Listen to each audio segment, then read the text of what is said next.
بسم اللہ الرحمن الرحیم الحمد للہ صاحب النعمت والمنہ والصلاة والسلام علی من ارسلہ اللہ الداعی الی الجنہ۔ کائنات کے امام صلی اللہ علیہ وآلہ وسلم کی نماز کا طریقہ، یہ ہے ہمارا موضوع۔ اور آج اس سفر میں ہمارا 11واں سبق ہے۔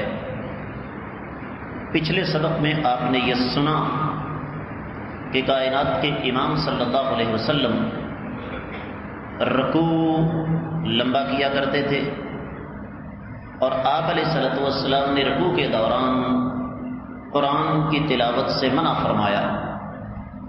اور یہ بھی آپ نے سنا کہ کائنات کے امام صلی اللہ علیہ وسلم کی یہ مستقل سنت ہے کہ آپ جب رکوع سے سر اٹھاتے تو اپنے ہاتھوں کو کانوں اور کندھوں تک اٹھایا کرتے تھے، اور یہ آپ علیہ الصلوۃ والسلام کا عمل آخری نماز تک جاری رہا۔ یہ بھی میں نے آپ کو بتایا کہ پہلے اس سنت سے ہمیں دور رکھنے کے لیے کہا گیا جی نبی علیہ السلام کے پیچھے نماز پڑھنے والے بغلوں کے نیچے بت رکھا کرتے تھے۔ یہ بات شرعی طور پر تو غلط ہے ہی، عقلی طور پر بھی غلط ہے۔ پھر کہا گیا جی یہ منسوخ ہے، منسوخ ہونے کا کوئی ثبوت نہ مل سکا۔ اب یہ کہا جاتا ہے جی کر لیں تب بھی ٹھیک ہے، نہ کریں تب بھی ٹھیک ہے، لیکن یہ کہنے والے کرتے کبھی نہیں، جبکہ حقیقت بات یہ ہے کہ آقا علیہ الصلوۃ والسلام سے نماز میں 4 مقامات پر ہاتھوں کو کانوں یا کندھوں تک اٹھانا مستقل طور پر ثابت ہے۔ نماز شروع کرتے وقت، رکوع جاتے وقت، رکوع سے اٹھتے وقت، اور 2 رکعتوں سے زیادہ والی نماز میں درمیانی تشہد سے اٹھتے وقت۔ اس کے بعد باری آتی ہے رکوع سے ہم کھڑے ہوتے ہیں۔ یہ بھی میں نے ضمناً ذکر کیا تھا پچھلے سبق میں کہ ہماری اکثریت رکوع سے سر اٹھایا دھڑام سے سجدے میں گر گئے۔ اللہ کے نبی صلی اللہ علیہ وسلم کا یہ طریقہ نہیں ہے۔ صحیح بخاری مسلم کی روایت ہے، اللہ کے نبی صلی اللہ علیہ وسلم جب رکوع سے سر اٹھاتے تو سمیع اللہ لمن حمدہ، ترجمہ سن لیجیے، سن لیا ہمارے رب نے، اس اللہ نے جس کے لیے تمام کی تمام تعریفیں ہیں۔ نماز میں انسان اللہ سے مخاطب ہوتا ہے۔ اور پھر سنن نبی داؤد کی روایت ہے، نبی کریم صلی اللہ علیہ وسلم نے ارشاد فرمایا، جو شخص رکوع کے بعد مکمل طریقے سے سیدھا کھڑا نہیں ہوتا اس کی نماز مکمل نہیں ہے۔ اور یہاں پر آقا علیہ الصلوۃ والسلام سے 2 الفاظ ثابت ہیں، ربنا لک الحمد اور ربنا ولک الحمد۔ یہ دونوں الفاظ آقا علیہ الصلوۃ والسلام سے ثابت ہیں۔ اور پھر اس موقع پر نبی علیہ الصلوۃ والسلام سے باقاعدہ دعائیں ملتی ہیں۔ مثلا ان میں ایک دعا ہے، ربنا لک الحمد حمدا کثیرا طیبا مبارکا فیہ۔ ایک دعا ہے، اور اگر اس کا ترجمہ دیکھا جائے تو کہ ربنا لک الحمد، اے ہمارے رب آپ کے لیے ہر قسم کی تعریف ہے، حمدن کثیرا، بہت زیادہ تعریف ہے آپ کے لیے، طیباً پاکیزہ، مبارکاً جس کے اندر برکت ہے۔ پھر یہیں پہ اور دعائیں بھی ثابت ہیں، جس طرح ملء السماوات وملء الارض وملء ما شئت من شیء بعد۔ ایک دعا ہے اہل الثناء والمجد، اللهم لا مانع لما اعطيت ولا معطي لما منعت ولا ينفع ذا الجد منك الجد۔ اے اللہ، آپ جو عطا فرمانا چاہیں کوئی روک نہیں سکتا، اور جو آپ روک لیں کوئی عطا نہیں کر سکتا، اور آپ جیسی بزرگی کسی اور کے پاس نہیں ہے۔ پھر اسی طریقے سے اللہ کے نبی صلی اللہ علیہ وسلم نے رکوع میں کھڑے ہو کر 2 دفعہ یہ الفاظ پڑھے ہیں، 2 دفعہ سے زیادہ مرتبہ بھی، لربی الحمد، لربی الحمد، میرے رب کے لیے تعریف ہے، میرے رب کے لیے تعریف ہے۔ اور یہی وجہ ہے کہ یہ جو الفاظ ہیں، سمیع اللہ لمن حمدہ، ربنا لک الحمد حمدا کثیرا طیبا مبارکا فیہ، صحیح بخاری میں حدیث ہے، اللہ کے نبی صلی اللہ علیہ وسلم نے سلام پھیرا تو ایک آدمی کو بولا، ایک آدمی کی آواز آپ نے نماز کے دوران سنی کہ وہ رکوع کے بعد یہ الفاظ کہہ رہا تھا، تو آپ نے سلام پھیرنے کے بعد پوچھا کہ یہ الفاظ کس نے کہے؟ صحابی نے ڈرتے ڈرتے کہ کہیں ڈانٹ نہ پڑ جائے، خوف تھا، روب تھا نبی علیہ السلام کا، کہا جی یہ الفاظ میں نے کہے۔ تو فرمایا سنو، لقد رأيت بدعة وثلاثين ملكا يبتدرونها أيهم يكتبها اولا، میں نے 30 سے زیادہ فرشتوں کو یہ دیکھا ہے، وہ ایک دوسرے کے ساتھ مقابلہ کر رہے تھے کہ ان قیمتی الفاظ کو لکھ کر پہلے اللہ کی بارگاہ میں پیش کون کرے گا۔ اسی طرح اللہ کے نبی صلی اللہ علیہ وسلم نے اس صحابی کو جس نے نماز پڑھی، آپ نے اسے پلٹا دیا، اس نے پھر پڑھی، آپ نے پھر پلٹا دیا، اس نے پھر پڑھی، آپ نے پھر پلٹا دیا، فرمایا ثم ارفع رأسک، پھر اپنے رکوع سے سر اٹھاؤ، حتی تعتدل قائما، یہاں تک تم بالکل سیدھے کھڑے ہو۔ اور ایک روایت میں ہے جب تم رکوع سے سر اٹھاؤ تو اپنی کمر بالکل سیدھی کر لو، حتی ترجع العظام الى مفاصلها، یہاں تک کہ ہر ہڈی اپنی اپنی جگہ پر پہنچ جائے۔ دکھ کی بات یہ ہے کہ ہم کبھی دنیاوی معاملات میں اطمینان کو نظر انداز نہیں کرتے، جلد بازی کا مظاہرہ نہیں کرتے، لیکن نماز کی باری آئے تو منٹ میل کرنے کی کوشش کرتے ہیں، اور اس بات کو بھول جاتے ہیں کہ ہم نماز پڑھنے کے دوران کس ذات کے سامنے کھڑے ہیں۔ اور ایک اور حدیث بڑی اہم، مسند احمد کی، نبی علیہ الصلوۃ والسلام نے ارشاد فرمایا جو بندہ رکوع کے بعد اور 2 سجدوں کے درمیان اپنی کمر کو سیدھا نہیں کرتا، اللہ تعالیٰ ایسے بندے کی نماز کو دیکھتے بھی نہیں ہیں۔ بڑا خطرناک معاملہ ہے کہ بندہ مسجد میں بھی آئے، گرم سرد موسم کی پرواہ کیے بغیر نیند کو بھی قربان کرے، وضو بھی ٹھنڈے گرم پانی کے ساتھ کرے، محنت بھی کرے، مشقت بھی اٹھائے، نیند بھی قربان کرے، لیکن پھر اس کی نماز ایسی ہو کہ جس کو اللہ دیکھے بھی نہیں، تو اس سے بڑی بد نصیبی اور کوئی نہیں ہو سکتی۔ اس کے بعد باری آتی ہے سجدے کی۔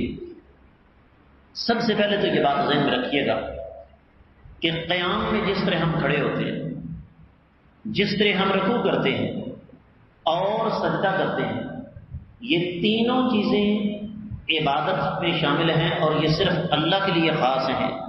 اگر اللہ کی طرح کسی اور کے سامنے قیام کیا تو یہ شرک ہو گیا، اگر کسی اور کے سامنے رکوع کیا تو یہ بھی شرک ہے، اور اگر سجدہ کیا تو یہ بھی کیا ہے؟ شرک ہے۔ اور یہاں پر اللہ کے نبی صلی اللہ علیہ وسلم کی میں سجدے کی کیفیت آپ کو بتاتا ہوں کہ نبی کریم صلی اللہ علیہ وسلم جب سجدہ کرتے تھے تو آپ علیہ الصلوۃ والسلام اپنے دونوں ہاتھوں کو اپنے گھٹنوں سے پہلے زمین پر رکھتے تھے۔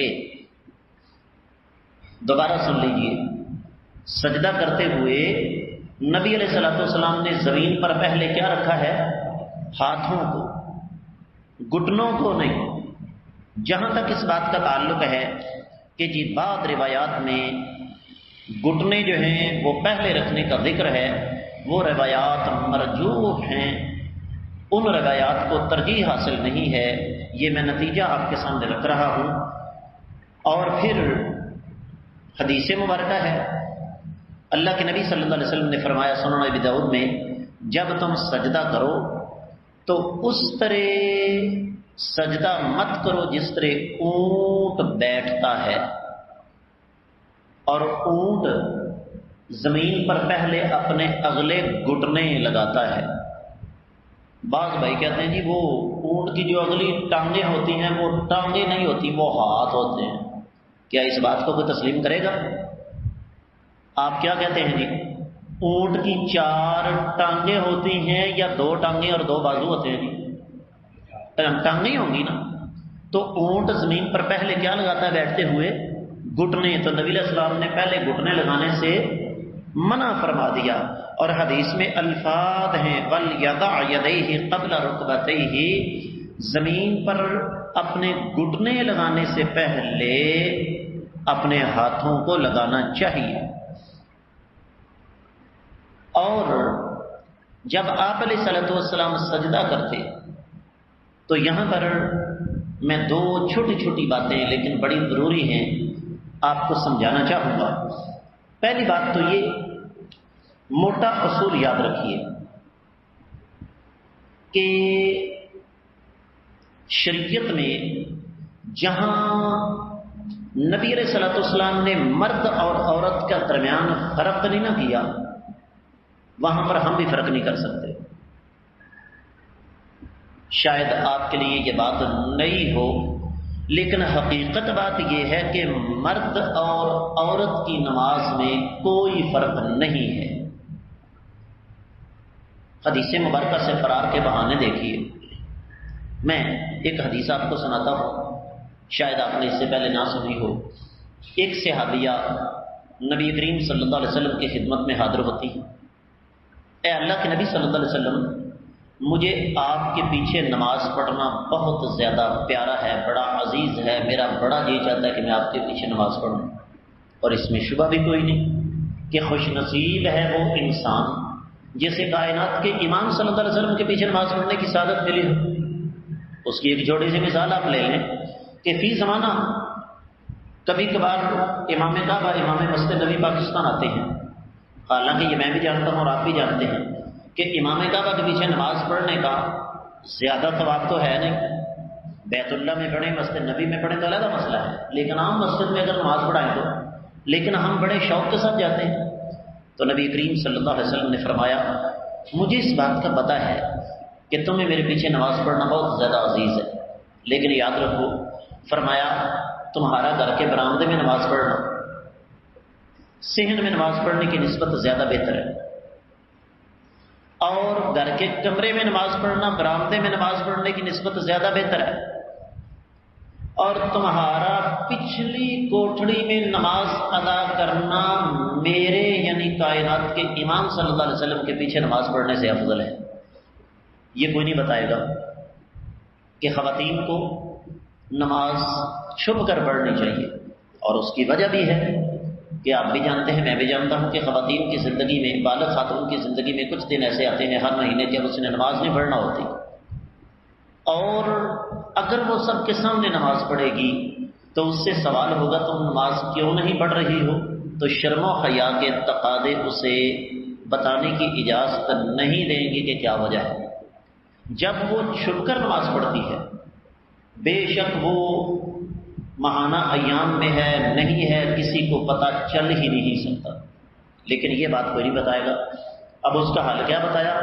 کہتے ہیں جی مرد خود ساختہ مسئلہ ہے، کہتے ہیں جی مرد نماز کے دوران اپنی کوہنیاں بلند رکھے گا، جبکہ عورت اپنی کوہنیاں زمین پر بچھا کر سجدہ کرے گی۔ ہم نے کہا جی وہ کیوں؟ کہنے لگی اس لیے کہ عورت اگر اپنی کوہنیاں کھڑی کرے گی تو اس کا سطر جو ہے وہ ظاہر ہو جائے گا۔ جو اصل حل ہے اس کی طرف کوئی نہیں جائے گا، اور اصل حل کیا ہے کہ عورت کو سب کے سامنے نماز پڑھنی ہی نہیں چاہیے۔ اللہ کے رسول صلی اللہ علیہ وسلم کا واضح طور پر فرمان ہے.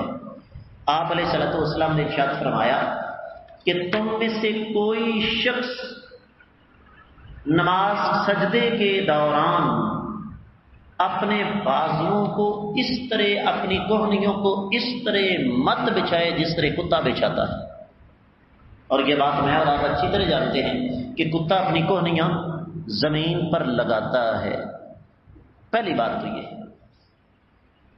دوسری بات، سجدہ کیا ہے؟ اتنی عظیم عبادت ہے کہ آپ سوچ بھی نہیں سکتے. نبی کریم صلی اللہ علیہ وسلم نے ارشاد فرمایا جب ایک مسلمان سجدے میں جاتا ہے تو اس کے گناہ چڑھنا شروع ہو جاتے ہیں. اس کا مطلب کیا ہوا کہ سجدہ بھی ہر لحاظ سے مکمل ہونا چاہیے.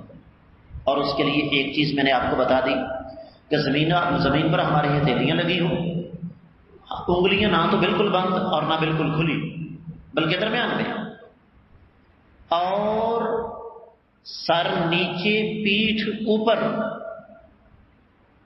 اور یہاں ایک اور چیز میں آپ کو بتا دوں، ہمارے حکماء، ڈاکٹر آپ کو یہ بات کبھی نہیں بتائے گا، ہمارے حکماء یہ کہتے ہیں کہ جو انسان لمبے سجدے کا عادی ہوتا ہے وہ کم از کم 10 سے زیادہ بیماریوں سے محفوظ رہتا ہے.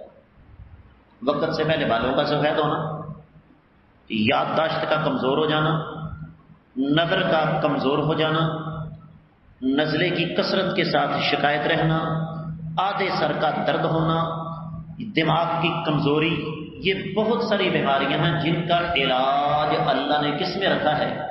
لمبے سجدے میں. صرف سجدے میں نہیں بلکہ لمبے سجدے میں. اور یہی وجہ ہے نبی کریم صلی اللہ علیہ وسلم کا فرمان سن لیجئے.